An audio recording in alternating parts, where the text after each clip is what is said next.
Budget 2023-24 की सबसे बड़ी ट्रांसमिशन। बोल एक मर्तबा फिर सबसे आगे।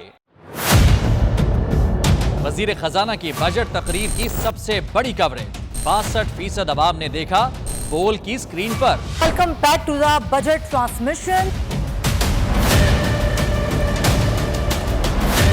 सबसे बड़े पैनलिस्ट और रिपोर्टर्स की बड़ी टीम ने बजट के लम्हे लम्हे की अपडेट से किया बाखबर अपनी आवाम को। गुजरात अदाफ में यूं कह रहा हूं कि एक तरफ ये ख्वाहिश है कि लोगों को रिलीफ दी जाए, क्योंकि इलेक्शन सर पर है, तो कोई ऐसा बजट दे जो पॉपुलिस्ट हो। क्योंकि बोल रखता है खबर के हर पहलू पर नजर। बोल है सबसे आगे, सबसे पहले। सब्सक्राइब करें और बेल दबाएं ताकि कोई खबर रह न जाए।